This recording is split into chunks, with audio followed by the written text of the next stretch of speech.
พุทธังสรณังกัจฉามิธัมมังสรณังกัจฉามิสังฆังสรณังกัจฉามิกราบนมัสการพระมหาเถระพระสังฆาธิการพระเถรานุเถระสวัสดีท่านผู้ฟังและผู้ชมทุกท่านกลับมาพบกับรายการ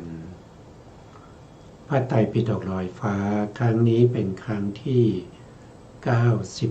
92ในเรื่องของเวทนานุปัสสนาซึ่งเวทนาก็เป็นเจตสิกดวงหนึ่งนะครับอยู่ในสัพพจิตตสาธารณเจตสิก7 ดวงด้วยกันใน7 ดวงนั้นก็มีดวงแรกก็คือผัสสะดวงที่2ก็คือเวทนาดวงที่3ก็คือสัญญาดวงที่4ก็คือเจตนาดวงที่5ก็คือเอกคตาดวงที่6ก็คือมนสิการดวงที่6คือชีวิตอินทรีย์นะครับดวงที่7คือมนสิการเจตสิก7 ดวงนี้ก็จะเกิดพร้อมกับจิตทุกดวงจิตดวงไหนเกิดจะขาดเจตสิก7 ดวงนี้ไม่ได้ต้องเกิดพร้อมกันอยู่เสมอเช่นเดียวกันกับตัวเวทนาคืออาการสวยอารมณ์ลักษณะของเขาคือสวยอารมณ์มีกิจก็คือส่องเสพอารมณ์มีอาการปรากฏนั้นก็คือมีความสุขความทุกข์เป็นอาการปรากฏเหตุใกล้ให้เกิดนั้นก็คือได้แก่ผัสสะเป็นปัจจัยจึงเกิดเวทนา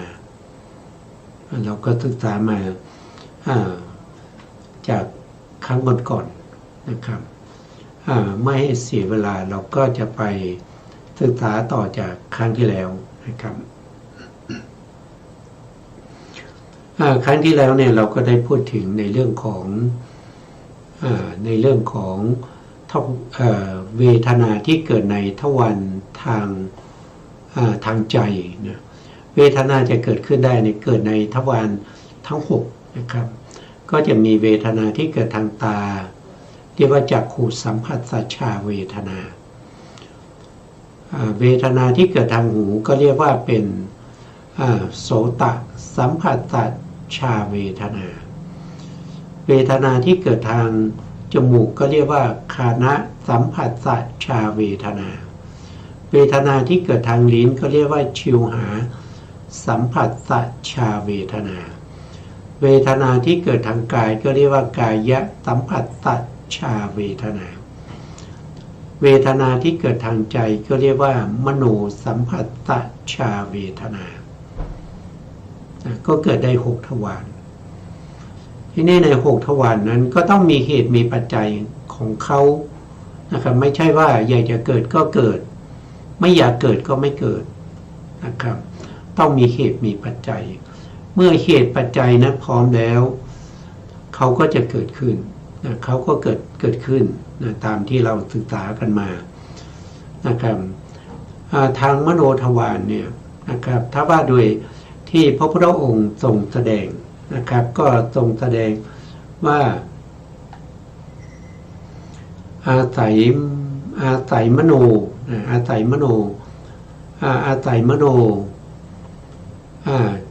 กับธรรมะ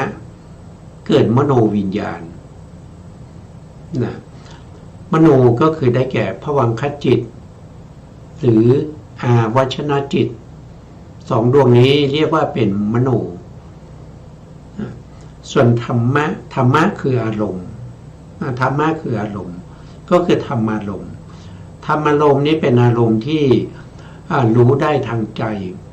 ธรรมารมณ์นี้มีอารมณ์ที่มากมายถ้าว่าโดยประเภทก็มี12 ประเภทด้วยกันแต่ถ้าว่าโดยเหตุใกล้ให้เกิดก็จะว่าด้วยธรรมะที่มนสิการ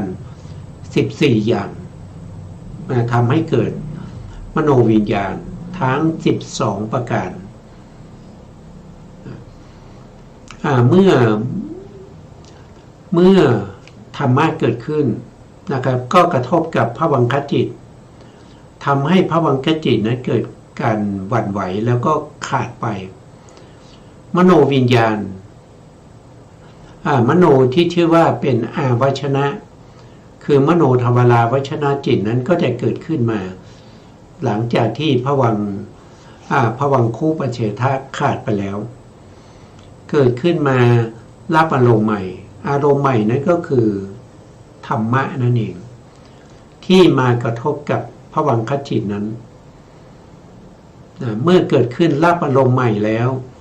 นะครับก็ได้มโนวิญญาณมาได้มโนวิญญาณมาก็คือหมายถึงว่าเมื่ออาวชนะจิตนั้นดับไปแล้วจิตที่จะเกิดต่อจากอาวชนะจิตนั้นก็เรียกว่าเป็นมโนวิญญาณทีนี้มโนวิญญาณก็จะที่เราศึกษากันอยู่นะครับที่เราศึกษากันอยู่เราก็มุ่งหมายเอาเฉพาะมโนวิญญาณที่เป็นกุศลกับอกุศล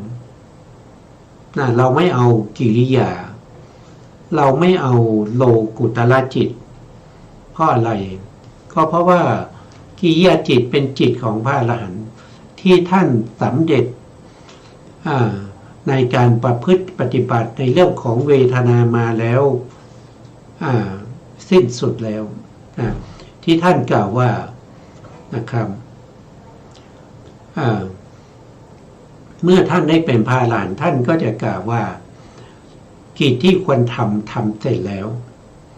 กิจเพื่อความเป็นอย่างนี้มิได้มีนั่นก็แสดงว่าท่านไม่จำเป็นที่จะต้องมาประพฤติปฏิบัติเพื่อให้ได้มรรคได้ผลอีกต่อไปเราจึงไม่เอานะครับแต่ที่เราเอาอยู่ในขณะนี้ก็คือกุศลกับอกุศลเพราะกุศลกับอกุศลนั้นนะครับเป็นธรรมที่เราคว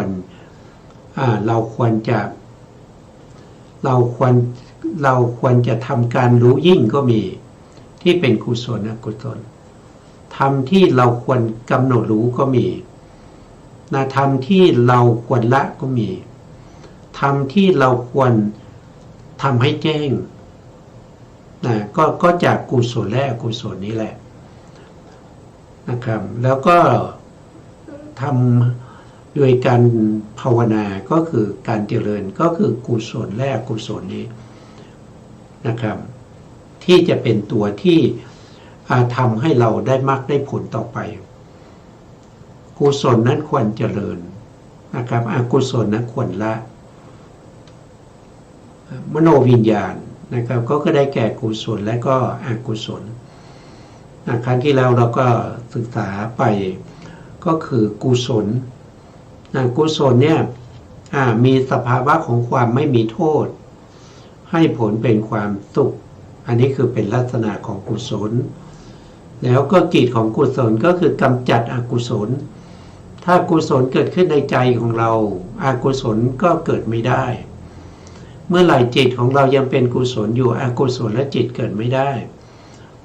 ก็เป็นกิจของกุศลที่จะต้องกำจัดอกุศลแล้วก็กุศลนี่มีอาการก็คือมีลักษณะผ่องแผ้วผ่องแผ้วหรือผ่องใสเป็นอาการปรากฏเมื่อเกิดขึ้นใจของเราก็จะผ่องแผ้วผ่องใสนะครับเต็มไปด้วยความศรัทธาเต็มไปด้วยสติปัญญานะครับมีอะไรเป็นเหตุใกล้ก็คือมีโยนิโสมนสิการเป็นเหตุใกล้โยนิโสมนสิการก็คือทำไว้ในใจโดยแยบคายทำยังไงที่จะให้ใจนั้นมีโยนิโสนั่นก็คือจิตของเรานั้นจะต้องตึกถึงพระธรรมคำสั่งสอนของพระพุทธเจ้าเช่นตึกถึงเรื่องของขันธ์อายตนะธาตุอินทรีย์ปฏิจจสมุปบาทที่เป็นไปที่สืบเนื่องกันติดต่อกันไปไม่ขาดสาย หรือว่าระลึกถึงคุณของ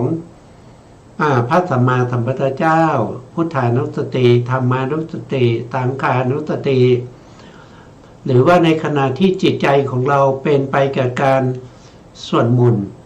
เป็นไปกับการสวดมนต์โดยไม่มีนิวรณ์ทั้งหลายเข้ามาแทรกในขณะนั้นเราถือว่ามีโยนิโสมนสิการโยนิโสมนสิการจะเกิดขึ้นได้เนี่ยก็ต้องอาศัยการได้ยินได้ฟังปะละโตโขสะก็คืออาศัยปัจจัยภายนอกก็คืออาศัยเสียงของสัตบุรุษที่แสดงธรรมแล้วก็มีการรวบรวมนะครับธรรมของสัตบุรุษเหล่านั้นไว้เป็นข้อมูลในการที่จะเปรียบเทียบกับสถานการณ์ในแต่ละขณะในแต่ละในช่วงของ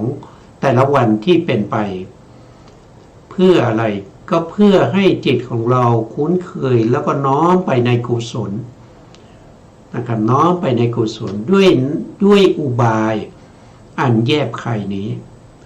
อันนี้ก็เป็นเหตุใกล้ให้เกิดถ้ามโนวิญญาณนั้นเป็นอกุศลก็มีสภาวะของความมีโทษที่เขาเกิดขึ้นมาก็จะทำให้จิตใจของเรานั้นเศร้าหมองเล่าร้อนไปด้วยโลภะโทสะแล้วก็โมหะมันมีโทษอกุศลชวนะอกุศลและจิตเนี่ยมันมีโทษแล้วหลังจากที่ดับไปแล้วก็ยังส่งผล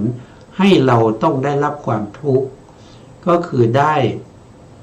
วิบากประเภทที่เป็นอกุศลวิบากหรือที่เรียกว่าเป็นอาเหตุกะอกุศลวิบากนั่นเองนี่เป็นลักษณะของอกุศลชวนะอกุศลชวนะจิตหรือกุศลนั้นนะครับมีอันเป็นข้าศึกต่อกุศลเมื่ออกุศลเกิดขึ้นกุศลจะเกิดไม่ได้ถ้าในจิตของเรามีโลภะโทสะโมหะกุศลที่จะเกิดขึ้นในจิตของเรามันเกิดไม่ได้นะครับเพราะฉะนั้นอกุศลเนี่ยก็เป็นข้าศึกต่อกุศลอันนี้เป็นกิจเวลาเขาเกิดขึ้นมีความขุ่นมัวนะครับมีความเศร้าหมองเล่าร้อนกระวนกระวายเป็นอาการปรากฏนะครับเรารู้สึกวันนี้ไม่แช่มชื่นนะครับขุ่นมัวนั่นแสดงว่าจิตของเราเนี่ยมันเศร้าหมองเพราะรู้ว่าจิตของเรามันเศร้าหมองนั่นแสดงว่าในขณะนั้นชวนะจิตของเราเป็นอกุศลก็ต้องรีบกำจัดได้ด้วยสัมมาประธานสี่มีความพยายาม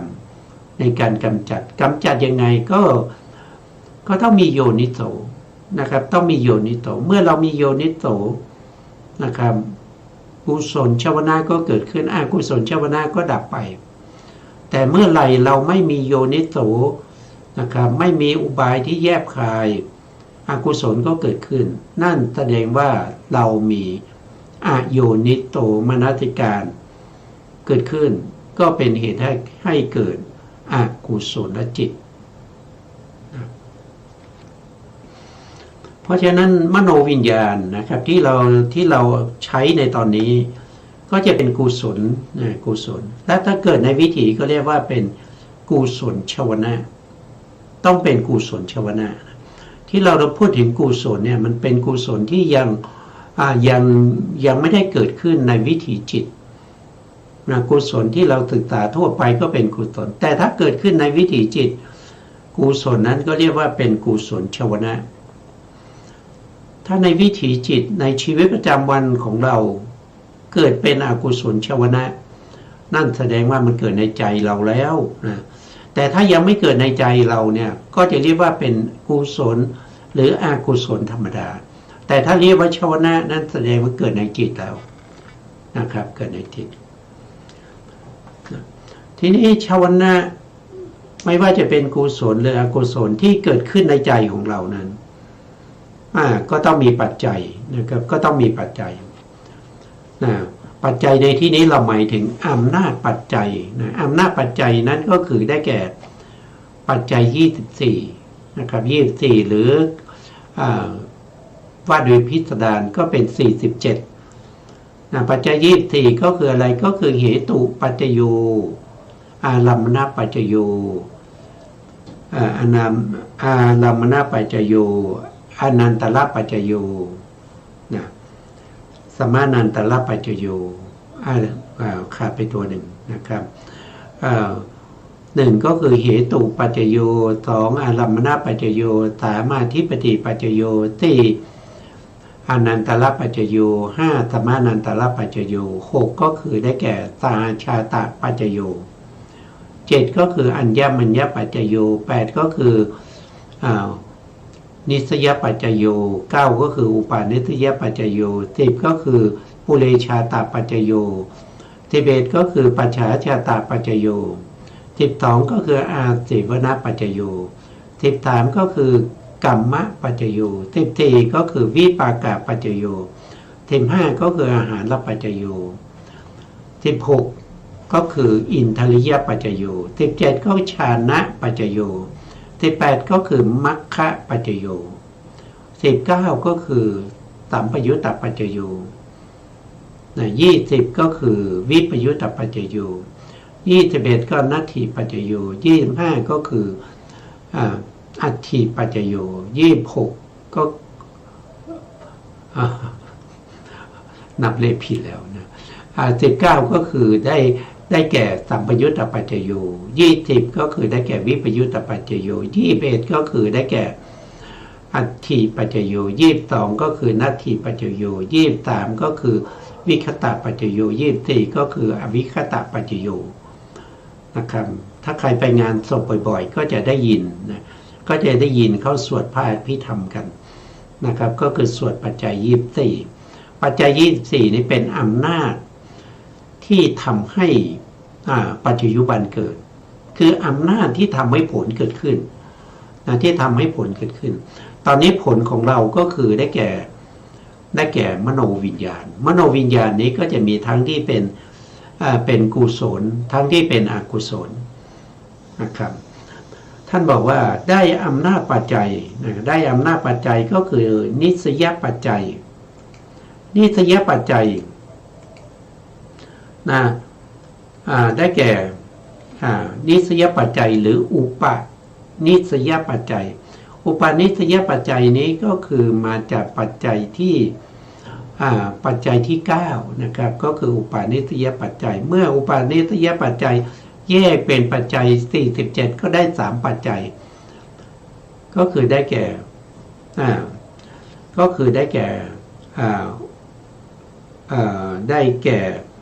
อารัมมนาธิปติอารัมมนาอุปาณิสยปัจจัยอานันตรูปาณิสยปัจจัยแล้วก็ปักกตูปาณิสยปัจจัยก็3ปัจจัยนะครับแต่ในที่นี้อุปาณิสยปัจจัยนี้คือเขาหมายถึงว่าชาวนาจิตนะครับที่เกิดขึ้นถ้าเรายกเอาภวังคจิตเนี่ยเป็นมโนแล้วก็เอาชาวนาจิตดวงที่1นี้เป็น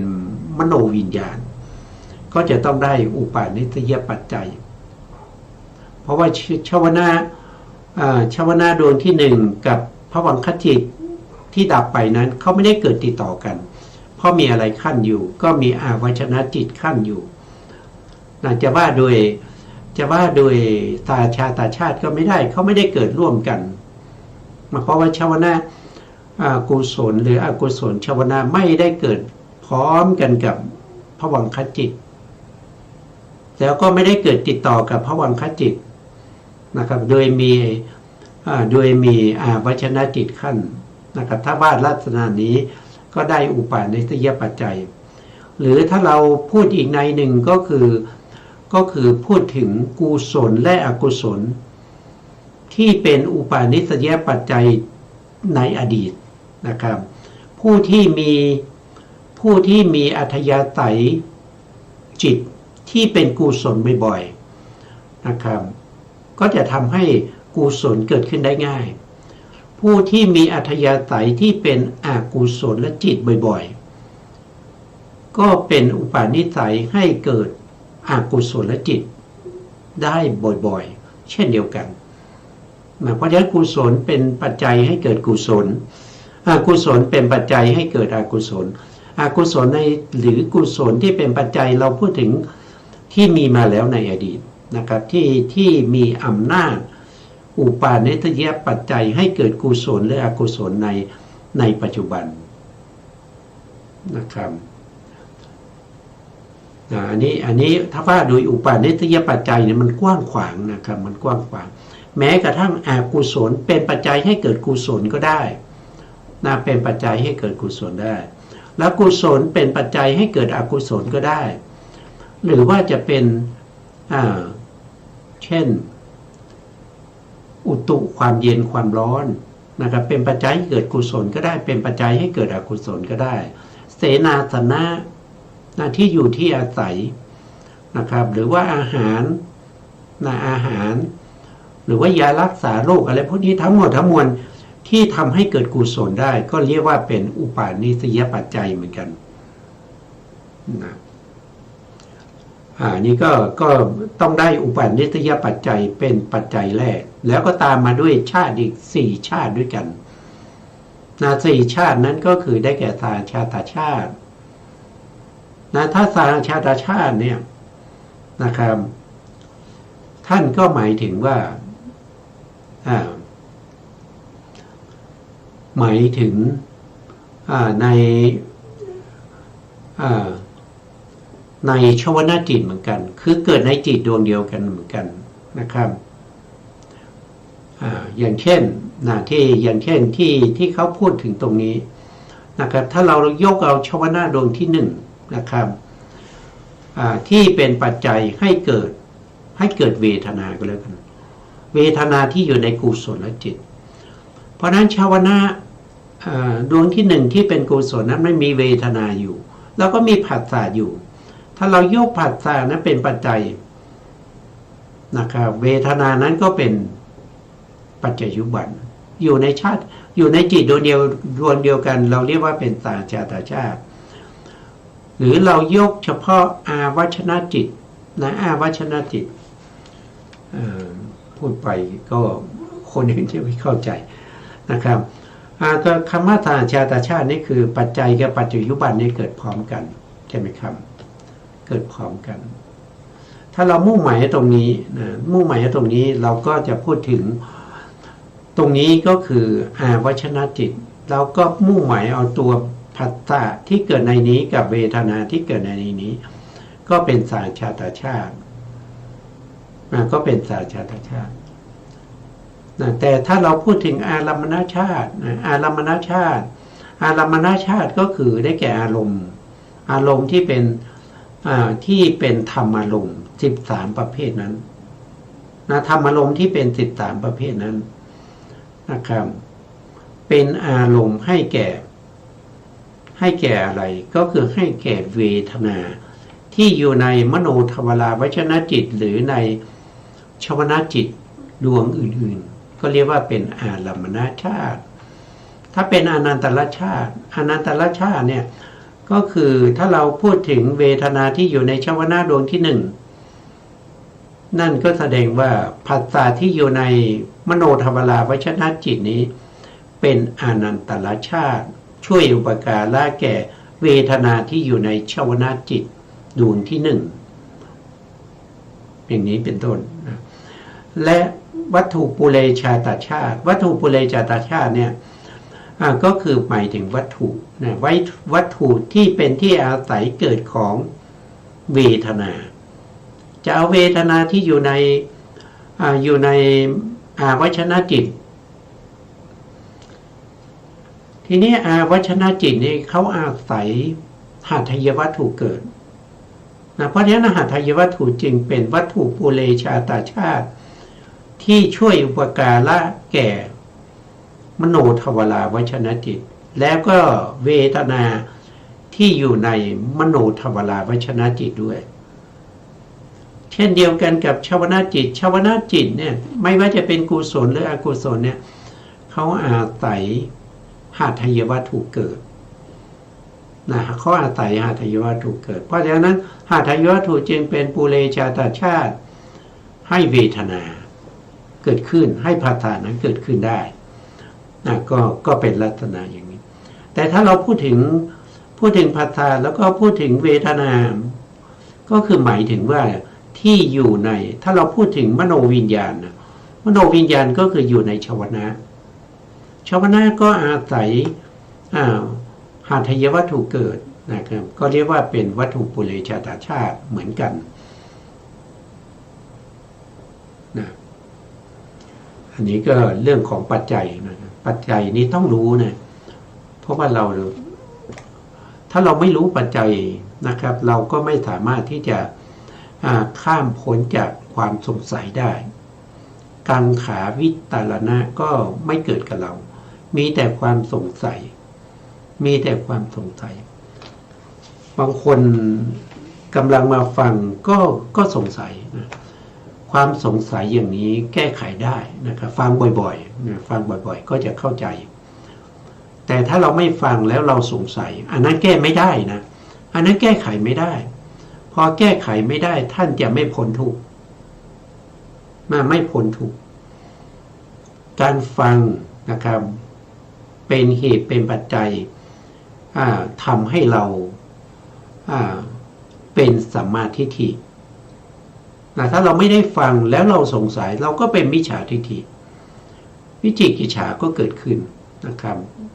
วิจิกิจฉาแก้ไขได้ด้วยการฟังการศึกษาการเล่าเรียนนะครับต้องฟังสัจธรรมนะถ้าไปฟังอย่างอื่นนั้นแก้ไขไม่ได้นะแก้ไขไม่ได้นะครับแล้วก็ทิฏฐิความเห็นผิดก็แก้ไขได้ด้วยการศึกษาเล่าเรียนฟังพระสัทธรรมของพระพุทธเจ้าก็จะเข้าใจได้นะเขาก็เข้าใจนะอันนี้ก็จบไปในเรื่องของอะไรก็คือเรื่องของอาศัยมโนกับธรรมะเกิดมโนวิญญาณก็จบไปแค่นี้ทีนี้มาต่อเพราะว่าสภาพธรรมที่เกิดขึ้นเนี่ยเขาไม่ได้จบอยู่แค่นั้นเขาจะต้องครบขบวนการนะครับขบวนการเขาเป็นยังไงขบวนการเขาก็จะมีอย่างนี้นะครับอาศัยมโนกับธรรมะเกิดมโนวิญญาณธรรมะสามอย่างประชุมกันก็เป็นผัสสะเป็นปัจจัยจึงเกิดเวทนานะครับเวทนาเป็นปัจจัยจึงเกิดสัญญานะแล้วก็เวทนานั้นยังเป็นปัจจัยให้เกิดตัณหามากๆก็เกิดเป็นอุปทานเมื่อเกิดเป็นอุปทานก็มีสองนะครับก็จะมีกัมมภาวะแล้วก็อุปปัตติภาวะ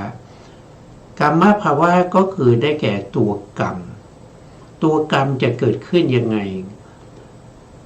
ก็เมื่อตัณหามากๆเป็นเหตุเป็นปัจจัยให้เกิดอุปทานนะครับเป็นเหตุเป็นปัจจัยให้เกิดกัมมภาวะนั้นก็คือได้แก่วิตกวิจารเมื่อวิตกวิจารเกิดบ่อยๆก็จะทำให้เกิดการล่วงมโนกรรมออกมาเป็นกา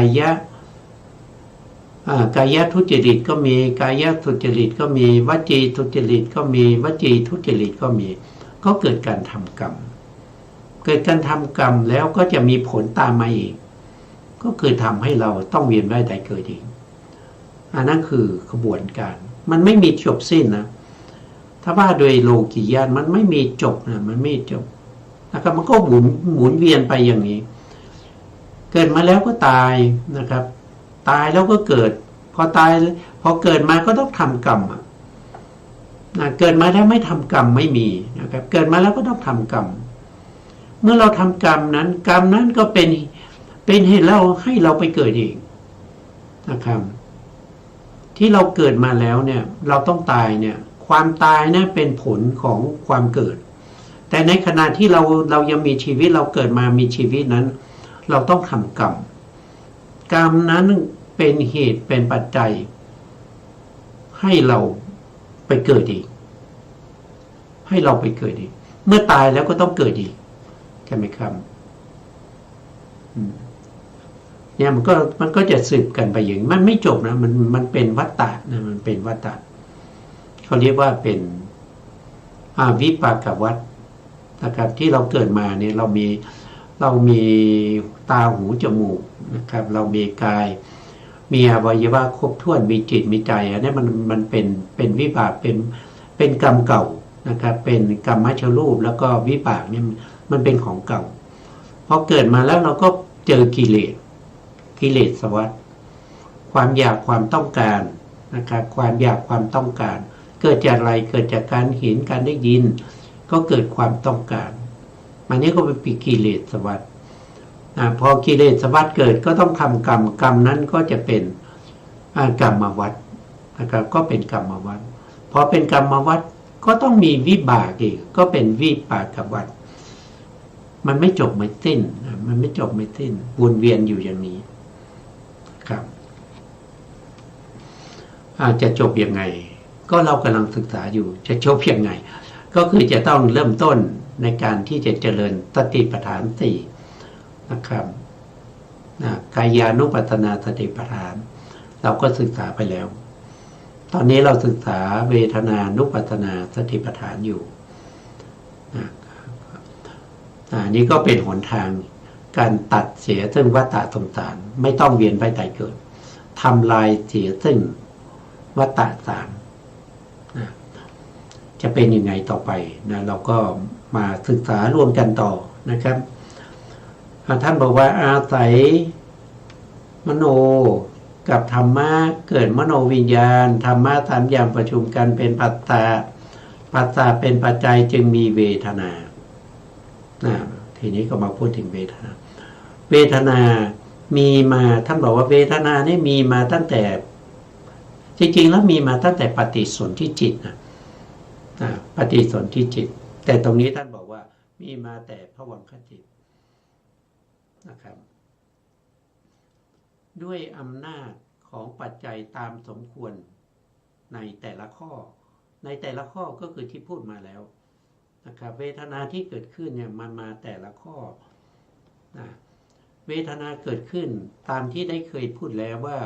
เวทนาอาศัยเหตุ5ประการที่จะเกิดขึ้นนั่นก็คือได้แก่อวิชชาตัณหาแล้วก็กรรมนะครับ4ก็คือผัสสะ5ก็คือนิพพติเวทนาก็เกิดขึ้นเนี่ยก็เกิดขึ้นตามสมควรอย่างนี้ตามแต่ละข้อใช่ไหมครับเวทนาทางตาทางหูทางจมูกทางลิ้นทางกายแล้วก็ทางใจตามสมควรแต่ละข้อต่อไปนะครับอันนี้ก็คือเป็นวิถีทางใจนะครับมโนทวารวิถีมโนทวารวิถีก็จะไม่ได้พูดถึงจักขุวิญญาณโสตวิญญาณฆานวิญญาณชิวหาวิญญาณกายวิญญาณก็จะไม่มีเพราะฉะนั้นวิถีทางมโนทวารจึงสั้นนะครับถ้าเป็นทางปัญจทวารเนี่ยถ้าเป็นปัญจทวารจะมีจิตตขณะถึง14ขณะแต่ทางมโนทวารเนี่ยมีเท่าไหร่เราก็มานับดูนะวิถีนี้ก็จะมีเท่าไหร่ก็จะมี1ก็คือคำว่าจิตตขณะนี้ต้องเข้าใจว่าจิตตขณะคือจิตที่ขึ้นวิถีนะจิตที่ขึ้นวิถีแล้วก็มีอารมณ์ใหม่ไม่ใช่อารมณ์ที่เป็นภวังคจิตนะครับเพราะจิตที่ขึ้นวิถีดวงแรกก็คือมโนทวาราวชนะจิตนะครับแล้วก็ต่อด้วยชวนาอีก7ดวงนะเพราะฉะนั้นวิถีนี้จะมีจิตตขณะอยู่แค่8เท่านั้นเองแต่ถ้าเป็นวิถีบางวิถีทางมโนทวารเนี่ย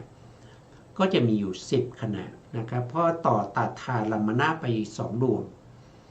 ตัดทาลัมมนะที่เกิดขึ้นได้นี่จะต้องมีเงื่อนไขอยู่3อย่าง มาคำหนึ่งก็คือกามบุคคลกามบุคคลนะสองก็คือกามอารมณ์สามก็คือกามชวนะอย่างเงี้ยกามชวนะนะครับ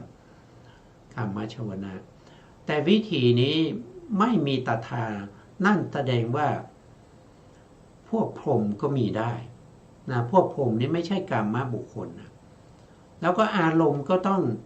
มาอารมณ์ก็ไม่ใช่กามอารมณ์นะครับหรือว่าจะเป็นกามอารมณ์ก็ได้แต่บุคคลเขาไม่ได้เป็นกามบุคคลเขาจึงไม่มีตถาลัมมนะเนี่ยตรงนี้พระวังเนี่ย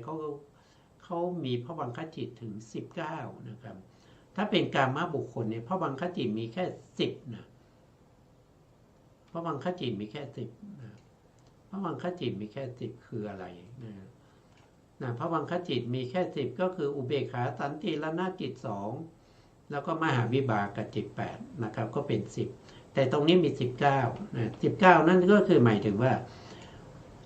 มีรูปประพรมด้วยนะรูปประพรมมีพระวังคจิตอยู่5นะรูปประพรมก็มีพระวังคจิตอยู่4รวมแล้วก็เป็น9บวกกับกามมาพระวังก็เป็น19นะเพราะฉะนั้นตรงที่เป็นพระวังนี้เขาพูดถึง19เพราะฉะนั้นวิถีจึงไม่มีตถาลัมมนะไม่มีตถาลัมมนะอันนี้ก็เป็นวิธีแล้วเรากำลังพูดถึงเวทนาที่อยู่ในไหนก็คืออยู่ในจิตที่ขึ้นวิถีจิตที่ขึ้นวิถีก็คือมีมโนทวาราวชนะจิตนะครับมีเวทนาด้วยชวนาจิตอีก7ดวงก็มีเวทนาด้วยเรากำลังพูดถึงเวทนาตัวนั้นเวทนาตัวนั้นเป็นเวทนาที่เป็นอะไรเป็นปัจจุบันเกิดขึ้นเพราะอะไรก็เกิดขึ้นเพราะผัสสะผัสสะที่อยู่ในมโนทวาราวชนะจิตดวงนี้แล้วก็ธรรมารมณ์ก็คืออันนี้อารมณ์ที่มากระทบกับภวังคจิตนะครับอารมณ์ที่กระทบกับภวังคจิตอันนั้นเรียกว่าเป็นธรรมารมณ์แล้วก็อาศัยมโนกับธรรมารมณ์มโนก็คือได้แก่ภวังคจิตหรืออาวชนะจิตดวงนี้อันนี้ก็ได้แก่อาศัยมโนกับธรรมะเกิดมโนวิญญาณก็คือชวนาจิตนะก็คือชวนาจิตนี้มโนวิญญาณก็เกิดชวนาจิตนะครับชวนาจิตมีอยู่7ดวงนะครับก็เป็นมโนวิญญาณตรงชวนาจิตนี้จะเป็นกุศลก็ได้จะเป็นอกุศลก็ได้ถ้าเป็นกุศลก็เพราะว่ามโนทวาราวชนะจิตนี้มีโยนิโสมนสิการจึงทำให้ชวนาที่เกิดต่อจากตัวเองไปเป็นกุศลถ้ามโนทวาราวชนะจิตนี้พิจารณาอารมณ์โดยไม่มีอุบายที่แยบคายก็เป็นอกุศลก็เป็นอโยนิโสมนสิการชวนาตรงนี้ก็เป็นอกุศลและจิตดวงใดดวงหนึ่งนะครับที่ประกอบด้วยโลภะหรือว่าโทสะหรือว่าโมหะอันนี้คือที่พระพุทธองค์ได้แสดงว่าอาศัยมโนคือภวังคจิตแล้วก็หรืออาวชนะจิตกับธรรมะเกิดมโนวิญญาณธรรมะ3อย่างนี้ประชุมกันเป็นผัสสะที่พระพุทธองค์แสดงนั่นก็คือผัสสะที่อยู่ในมโนทวาราวชนะจิตหรืออาวชนะจิตตรงนี้หรือชวนาจิตตรงนี้นะครับมี2ในนะครับอยู่ในหรือบางทีนะบางในเนี่ยท่านก็พูดถึงภาษาที่อยู่ในภวังคจิตด้วยภาษาที่อยู่ในภวังคจิตด้วยก็คือท่านจะพูดถึงภาษาที่เป็นปัจจัยให้เกิดเวทนาเนี่ยท่านพูดอยู่3ตำแหน่งนั่นก็คือได้แก่ภาษาที่อยู่ในภ ภวังคุปเฉทะคือภวังค์ดวงสุดท้ายนะครับที่ดับไปแล้วก็อาวชนะจิตเกิดขึ้นแล้วก็พูดถึงภาษาที่ในอาวชนะจิตนี้ด้วยแล้วก็พูดถึงภาษาที่อยู่ในชาวนะจิตนี้ด้วยเพราะฉะนั้นภาษาก็มีอยู่3ตำแหน่งภาษานี้เป็นเหตุเป็นปัจจัยให้เกิดเวทนาเวทนานั้นท่านพูดถึงเวทนาที่อยู่ในชาวนะจิตเพราะเวทนามี3ใช่ไหมครับเวทนาที่เป็นสุขก็มีเวทนาที่เป็นทุกข์ก็มีเวทนาที่เป็นอุเบกขาก็มีแต่ถ้าเราพูดถึงเวทนาที่อยู่ในภวังคจิตเนี่ยมันมีเวทนา2อย่างเท่านั้นเองคือเวทนาที่เป็นอุเบกขากับเวทนาที่เป็นสุขนะไม่มีทุกข์นะไม่มีทุกข์แต่ถ้าเราพูดถึงเวทนาที่อยู่ในมโนทวาราวชนะจิตหรือที่เรียกว่าเป็นมโนเนี่ยอันนี้จะมีเวทนา1เท่านั้นก็คืออุเบกขาเวทนาแต่ในเวทนานุปัสสนานี้พระพุทธองค์แสดงเวทนา3นั่นก็คือสุขเวทนาทุกขเวทนาแล้วก็อทุกขมสุขเวทนาแต่เวทนา3นี้ก็ไปประกอบกับอารมณ์ถ้าอารมณ์นั้นเป็นอารมณ์ที่เป็นไปในกามเช่นรูปารมณ์สัทธารมณ์คันธารมณ์รัสสารมณ์โพธพารมณ์แล้วนึกคิดถึงรูปารมณ์ธรรมารมณ์ครับนึกคิดถึงรูปารมณ์สัทธารมณ์คันธารมณ์รัสสารมณ์โพธพารมณ์แล้วก็เกิดความสุขนั่นก็คือทุกขเวทนาเวทนาอย่างนี้พระองค์ให้ชื่อว่าเวทนาที่อาศัยอามิตรก็อาศัยอามิตรอาศัยอามิตรเวทนาที่อาศัยอามิตรก็มี3นะครับถ้าเห็นรูปที่ดีแล้วนะครับก็ดีใจถ้าเห็นรูปที่ไม่ดีแล้วก็เสียใจถ้าเห็นรูปที่ธรรมดาก็ไม่มีสติปัญญาในการพิจารณาก็เป็นอุเบกขาอันนี้เป็นอามิตรมีอามิตรเวทนาที่เกิดในชวนะไม่ว่าจะเป็นกุศลหรืออกุศลชวนะก็ตามนะครับที่มีอารมณ์เป็นกรรมคุณอารมณ์ทั้งหลายอันนั้นเป็นเวทนาที่มีอามิตรนะแล้วต่อมานะครับชวนะจิตเหล่านี้นะครับเป็นกุศลเป็นกุศลแล้วก็อารมณ์ของเขานั้นเป็นอารมณ์ที่ให้ทานอารมณ์ที่รักษาศีลอารมณ์ที่เจริญสมถะอารมณ์ที่เจริญวิปัสสนาแล้วก็เกิดความสุขอย่างนี้เราเรียกว่าเป็นเวทนาที่ไม่มีอามิตรเป็นเวทนาไม่มีอามิตรนะบางคนอาจจะสงสัยว่าชาวนะจิตที่เป็นกุศลชาวนะจิตที่เป็นกุศลไม่เห็นมีเวทนาเป็นทุกข์เลยทำไมเป็นทุกขเวทนาที่ไม่มีอามิตรอันนี้อาจารย์ท่านก็อธิบายนะครับอธิบายไว้ว่าบุคคลที่เขาเคยได้ฌานเขาเคยได้ฌานแล้วต่อมาฌานเขาเสื่อมไปแล้วเขาก็อยากจะได้ฌานอีกเขาก็เข้าฌานไม่ได้เมื่อเขาเข้าฌานไม่ได้เขานึกถึงฌานที่เขาเคยได้นั้นแล้วเกิดความเสียใจลักษณะอย่างนี้เขาเรียกว่าเป็นทุกขเวทนาที่ไม่มีอามิตรเพราะมีอารมณ์เป็นฌานที่เขาเคยได้นะครับหรือเราเคยได้วิปัสสนาญาณนะครับเราเคยเห็นความเกิดดับของรูปนาม แล้วเราก็ไม่ได้ใส่ใจไปคุกคีกับเพื่อนฝูงนะครับไปคุกคีไปพูดคุยกันนะครับเดรัจฉานวิชาต่างๆหรือไปผิดศีลเข้านะครับแล้วก็มาเจริญวิปัสสนาก็ไม่สามารถที่จะได้วิปัสสนาไม่สามารถที่จะเห็นรูปนามโดยความเป็นอนิจจังทุกขังอนัตตาเหมือนเดิมได้ก็เกิดความเสียใจความเสียใจอย่างนี้เรียกว่าเป็นทุกขเวทนาที่ไม่มีอามิตรนะไม่มีอามิตร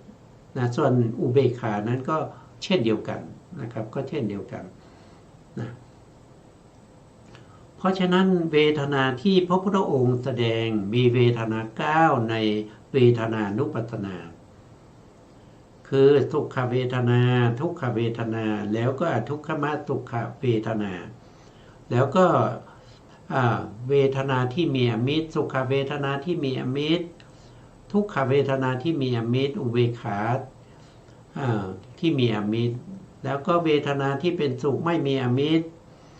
เวทนาที่เป็นทุกข์ไม่มีอมิตรเวทนาที่เป็นอุเบกขาไม่มีอมิตรรวมแล้วก็9นะครับในเวทนานุปัสสนาสติปัฏฐานนะครับถ้าเรา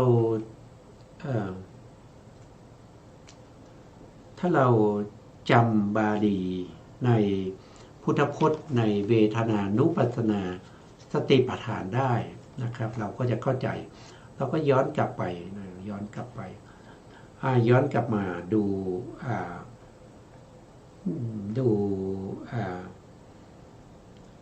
เรื่องของเวทนานะครับเวทนาท่านเวทนาท่านก็บอกว่าเวทนาสุเวทนานุปัสสิวิหรติอาตาปีสัมปชาโนสติมาวินยะโลเกอาภิชาโทมนัสสัง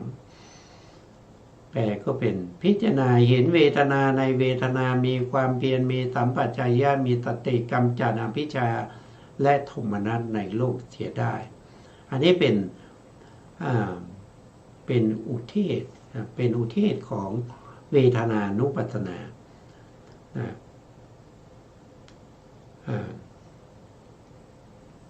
นี่ก็อธิบายไปนะครับตรงนี้ในสติปัฏฐานถ้าเราจำได้นะอันนี้เคยพูดไปแล้วนะท่านบอกว่าคือตัวการพิจารณาในสติปัฏฐานวิปัสสนาพิจารณาเวทนาในเวทนาเนืองอยู่นะด้วยนี่มีคือถ้าเราดูนะครับดูในอัตถกถานะครับโทษทีในอัตถกถาท่านก็แสดงไว้อย่างไรนะเดี๋ยวผมจะสาธยายให้ฟังนะครับในที่ท่านได้แสดงไว้นะครับดูก่อนภิกษุทั้งหลายก็อย่างไรภิกษุย่อมพิจารณาเห็นเวทนาในเวทนาเนืองอยู่ดูก่อนภิกษุทั้งหลายภิกษุในธรรมวินัยนี้เมื่อเสวยสุขเวทนาก็รู้ชัดว่าเราเสวยทุกขเวทนาเมื่อเสวยทุกขเวทนาก็รู้ชัดว่าบัดนี้เราเสวยทุกขเวทนาเมื่อเสวยทุกขมสุขเวทนาหรืออุเบกขาก็รู้ชัดว่าบัดนี้เราเสวย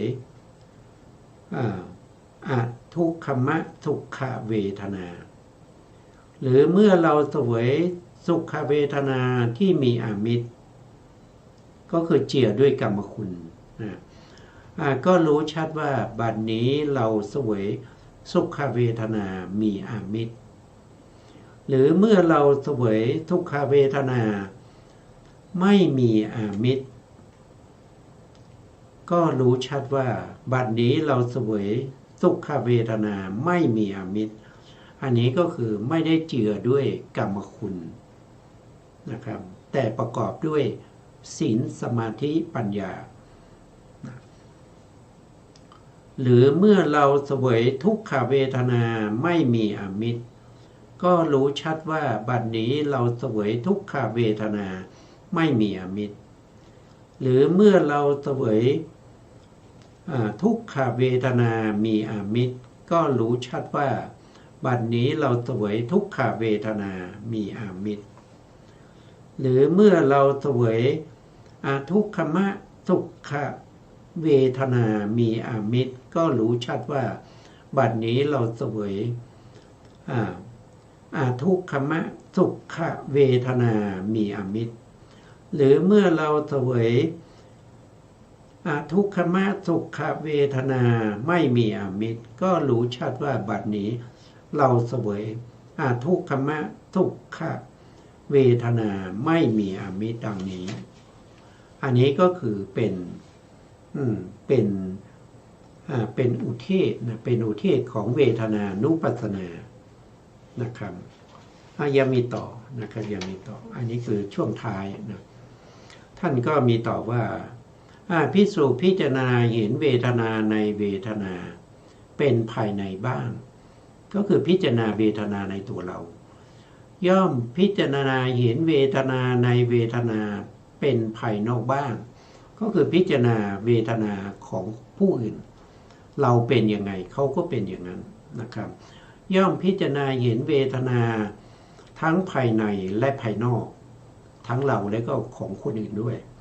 ย่อมพิจารณาเห็นธรรมดาคือความเกิดขึ้นในเวทนาบ้างนี่คือพิจารณาความเกิดย่อมพิจารณาเห็นเป็นธรรมดาคือความเสื่อมไปของเวทนาบ้างนี่ก็พิจารณาความเสื่อมย่อมพิจารณาเห็นธรรมดาคือความเกิดขึ้นทั้งความเสื่อมทั้งภายในของเวทนาบ้างก็คือให้พิจารณาทั้งความเกิดความเสื่อมทั้งของเราในภายในตัวของเรานะครับย่อมพิจารณาเห็นธรรมดาทั้งความเกิดขึ้นทั้งความเสื่อมไปในเวทนาบ้างก็หรือสติของเธอที่ตั้งมั่นอยู่ว่าเวทนามีอยู่ก็เพียงแต่ว่าเป็นที่รู้แต่เพียงสักว่าเป็นที่อาศัยระลึกย่อมเป็นผู้อันตัณหาและทิฏฐิไม่อาศัยอยู่แล้วย่อมไม่ถืออะไรในโลกด้วยดูก่อนภิกษุทั้งหลายภิกษุย่อมพิจารณาเห็นเวทนาในเวทนาเนืองอยู่อย่างนี้อันนี้ก็เป็นอุเทศก็คือโดยย่อนะที่พระพุทธองค์แสดงไว้นะครับถ้าเป็นพิสดารก็จะเป็นเขาเรียกว่าเป็นนิเทศก็จะมีการขยายหรือว่าจะมีในอัตถกถานะครับในอัตถกถาต่อไปนะครับวันนี้ดูเวลาแล้วเวลาเราก็หมดพอดีนะครับเพราะฉะนั้นเราก็จะขึ้นเวลาให้ทางสถานีต่อไปนะครับซึ่งการศึกษาในพระธรรมคำสั่งสอนของพระพุทธเจ้าก็เป็นหนทางให้เราพ้นทุกข์โดยได้จริงๆนะครับไม่ต้องกลับมาทุกข์อีกนะครับนั่นก็คือมีนิพพานเป็นอารมณ์ในอนาคตข้างหน้านะครับสุดท้ายนี้ก็ขอกราบขอบพระคุณพระครูสมุทรวิโสภัทรวรกิจโจผู้อำนวยการสถานีวิทยุเพื่อการศึกษาพระพุทธศาสนาและวัฒนธรรมFM 104.5 เมกะเฮิรตซ์วัดไผ่หินจังหวัดเชียงใหม่ได้ขอกับขอบพระคุณพระครูปริยัติยานุศาสตร์ขอบคุณท่านผู้ฟังและผู้ชมทุกท่านนะครับที่ให้เกียรติติดตามในรายการพระไตรปิฎกลอยฟ้าพบกันใหม่ในครั้งต่อไปครับวันนี้ลาไปก่อนครับสวัสดีครับ